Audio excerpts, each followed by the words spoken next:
So our next speaker, I'm excited for a couple of reasons. First of all, after that presentations and the challenges and headwinds in the macro economy, this next speaker's product line, I think, can help soothe, at least temporarily, some of the angst that you may have. Allie Anderson is the CEO of CraftCo. The second reason that I'm excited to introduce her is because myself, along with the team at WinQuest, have the daily and weekly pleasure of serving her and her team in the amazing products that they make. Please join me in welcoming Allie Anderson.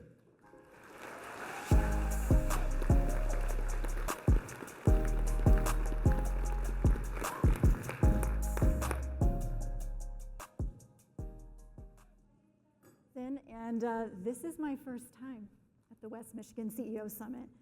And what I've learned so far is that the people in this room are making an incredible difference. I'm humbled to be a part of that. Thank you. All right, so after economics, I think we could all use a drink, so that's actually why I'm here. It is my privilege to serve as the CEO of a West Michigan-based craft spirits company. This year, we will send over 35,000 cases of spirits all around this country across 5 different brands. You may have heard of a few of them. One of them is Joseph Magnus. It's probably our biggest and best well-known brand. We have Coppercraft, Michigan proud brand. We have Fox & Odin, another Michigan proud brand. Flying Ace, serving our military community, obviously a Michigan proud brand. And we have Thatcher's Organic Spirits for the gluten-free and health-conscious among us who want to drink low and no judgment, low and no proof. So since I work in the spirits sector, I thought, a lot of people think that means I get to drink all day at work. So I might as well just kind of lean into that stereotype. So what I'm going to talk about today is what happens when the buzz wears off. I'm not just talking about the whiskey. There's this thing that happens when I go to neighborhood parties and cookouts and whatnot, and it's when people find out that I work in spirits, they have this look of surprise and longing, like you get to drink all day at work, and they're surprised that it's a real job. And I equate it to when we were kids, and we thought being a professional ice cream taster was a real thing. Is Hudsonville here? If Hudsonville is here, they know what I'm talking about. It is a real thing in the whiskey world too, and it's incredible. It's as incredible as it sounds. But in any business, and especially in the spirits business, and especially as we just heard Dr. Isley reference, it is tough. And there can be a messy middle, and that's where we are now. So in my world, I think it makes sense to call this the start of hangover. So because my world is spirits, I wanted to bring the distillery tour to you guys today. Definitely encourage everyone to come out and see us in Holland, but here's a little bit of the tour to start.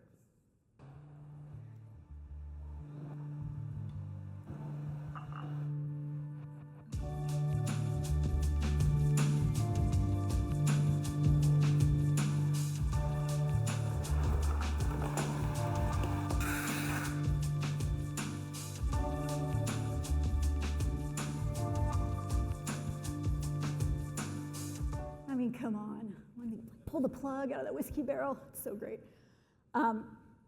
This is where it all starts. This is the amber waves of grain that we all know and love, because first and foremost, whiskey is an agricultural product. We sip our corn, right? It always begins here. It begins in a field, some pastoral countryside, right here in Michigan, off in the greater Midwest. These grains, they can be heritage grains of corn, barley, wheat, rye, of course. And in craft distilleries, often the farmer, who you probably know, is going to pull right on up to your bay door, and he's going to deliver a giant tote, several totes of grain. And you can run your hands through that grain, and it feels so good. And if it wasn't weird, you could probably jump in like a kid in a ball pit and swim through it. It's an agricultural product. So these grains, they come into the distillery where they're milled. We put them into a giant mash tun, and we add warm water, and essentially we're making hot cereal. At this point, doesn't this sound delicious? And the distiller, will lovingly stir the grains. Maybe not so lovingly, but maybe like a grandmother at Sunday dinner. and you can smell it. When you come into the distillery on this day, you can smell the cook, and it smells sweet, and it smells like progress. I know this doesn't maybe look as appetizing, but there's that hot cereal. But this is where things get sciencey, and this is where I love the combination of art and science. That is what we do. We cool the mash, we transfer it to a giant fermentation tank, and then we add the yeast. And I'm telling you, our head distiller and blender, his name is Will Fabry, he could probably do an entire session just on yeast. I know that's like super riveting, but it bubbles up and it consumes those sugars, and it does exactly what it's supposed to do over the next 3 to 5 days. So those little guys, they bubble up, and what they're doing is that's where the alcohol is created, and carbon dioxide, and flavor compounds called congeners. This is where that whiskey flavor, that bourbon flavor that we love especially, starts to take shape. Essentially, at this point, what we have is beer. We all know about beer here in West Michigan. This is distiller's beer. All right, now here's the best part. This is that gorgeous still, that big copper still. This is where we've got to extract all of that alcohol from that fermented mash, and so it's time to fire that guy up, right? This is that big copper, gorgeous still that you spent a lot of money on, and you can't wait to get that thing started. This is where the action is. You can see it, you can hear it, you can smell it, and the best part is you can taste it. And you walk into the distillery on distilling day, and you stick your pinky right under that stream coming off the still. This is what we call white dog or white lightning, and it is, you can taste it. I mean, it tastes like straight fire, but it also tastes like potential, and it tastes like money. And that's not a bad thing, right? So here we go. This is, if there's Gen Z among us, this is what you would say it's totes giving startup energy. This is adrenaline. This is, I can't believe that you get to work at a distillery. This is pride.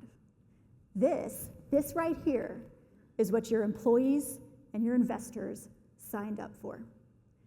They signed up for new make coming off the still, going into these freshly charred new oak American barrels that they're rolling across the distillery floor.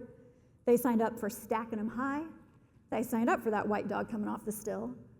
And they signed up for the smell of bourbon mash in the air when they come to work in the morning.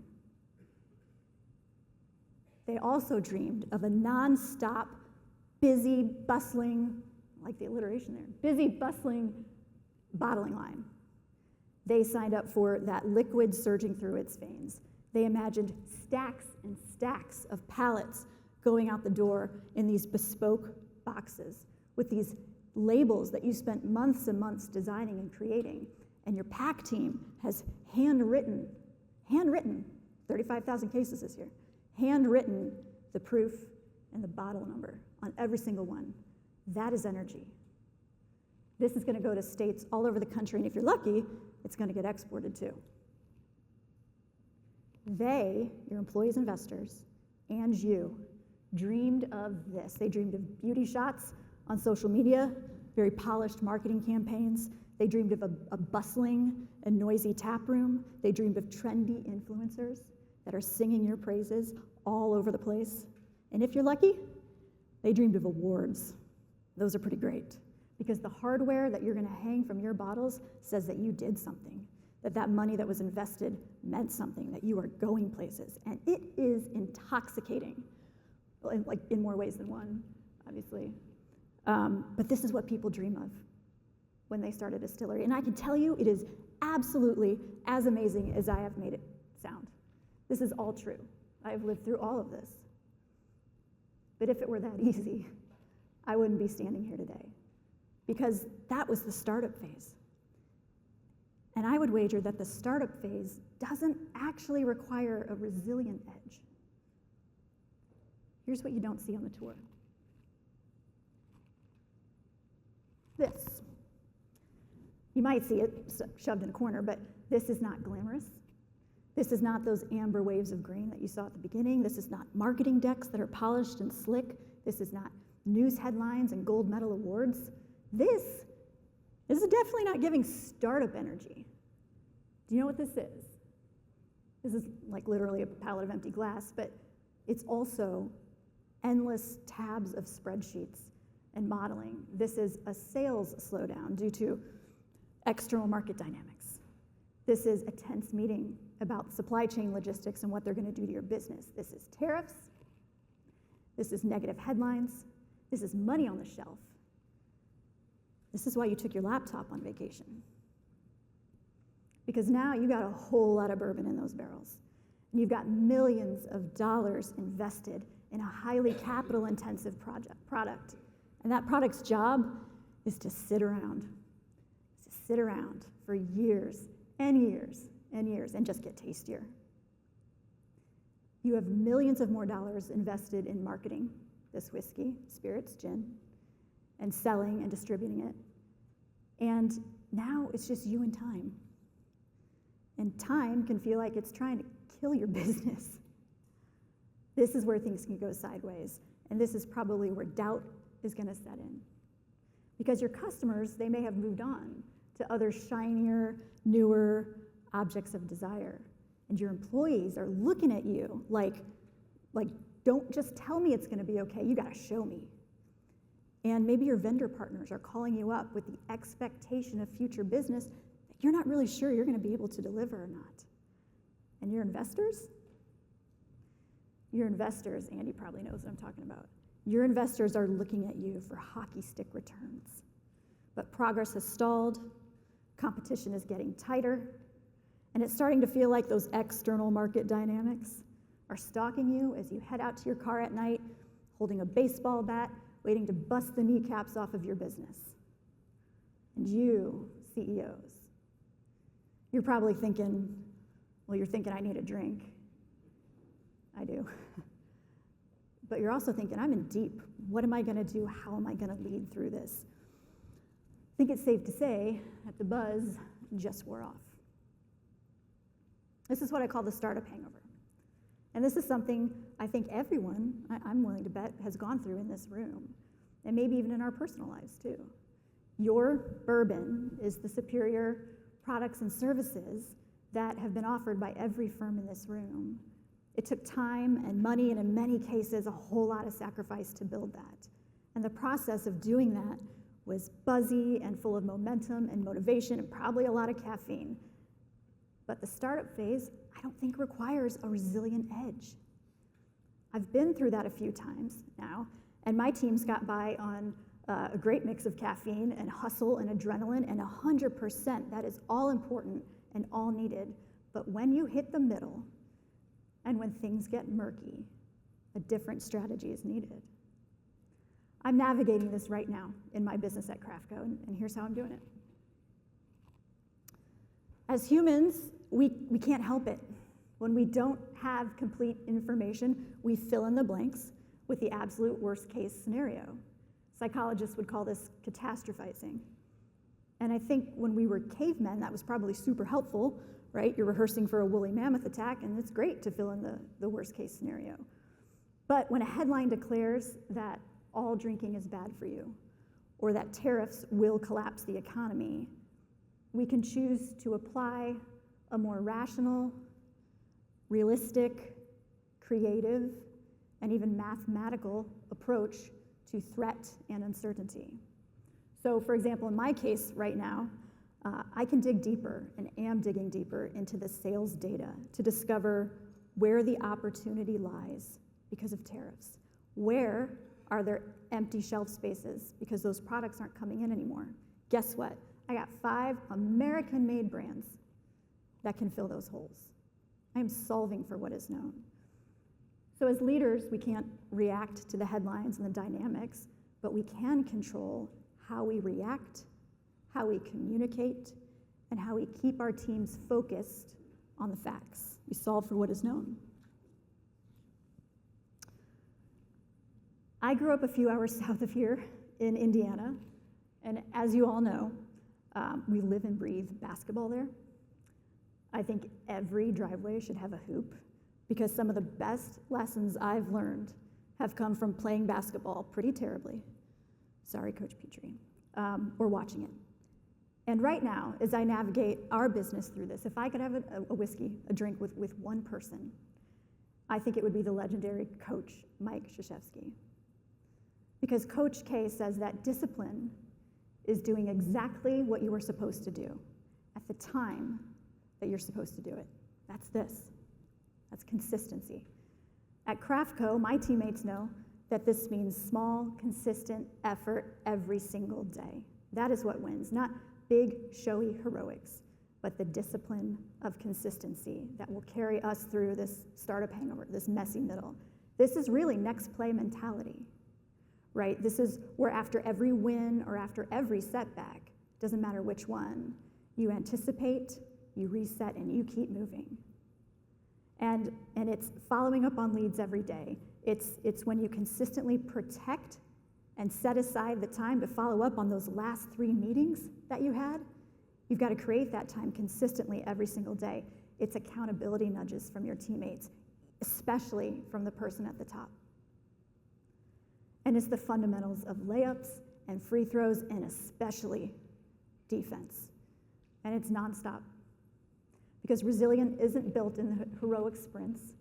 It's a practice of consistency. And I realize this says spirits up here now, which kind of fits as well, actually. Both of them will get you out of breath if you don't watch it. All right, lastly, market shift, people leave, budgets tighten, global pandemics happen, and all of a sudden, instead of award-winning vodka and whiskey and gin, you're making hand sanitizer. I was actually in San Diego last year for an industry conference, and I went to one of the city's best whiskey bars. If you're there, it's called the Whiskey House. There's something so satisfying about flying across the country and being able to order your own brand of whiskey in a bar. So that day I ordered my standard, which is a Murray Hill Club, Joseph Magnus product. Murray Hill Club with a rock and a twist.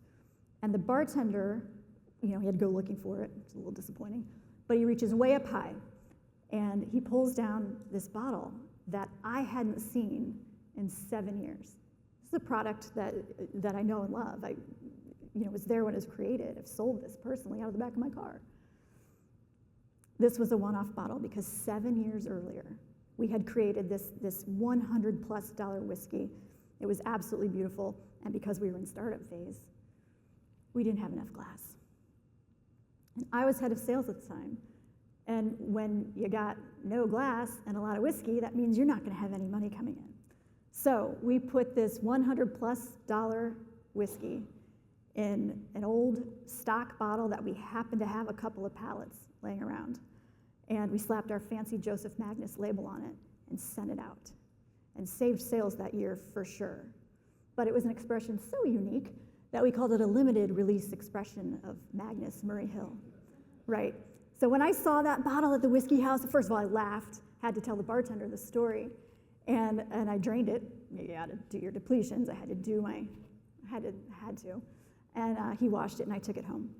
And I set that bottle on my shelf. And it is a reminder to me that there is always a workaround. I think these 3 things are what separate companies and teams who endure from those who are just gonna flame out in the messy middle. Resilience isn't the reward for surviving something hard. It's the competitive edge that you earn when you do these 3 things, when you solve for what is known, when you prioritize consistent effort and discipline every single day, and when you engineer a workaround. And when that happens, I have to tell you, it's pretty great to be pretty proud of your team for garnering the industry's top awards. Feels pretty great. So I invite all of you to please come out to Holland, not that far, and come raise a glass with us. Thank you.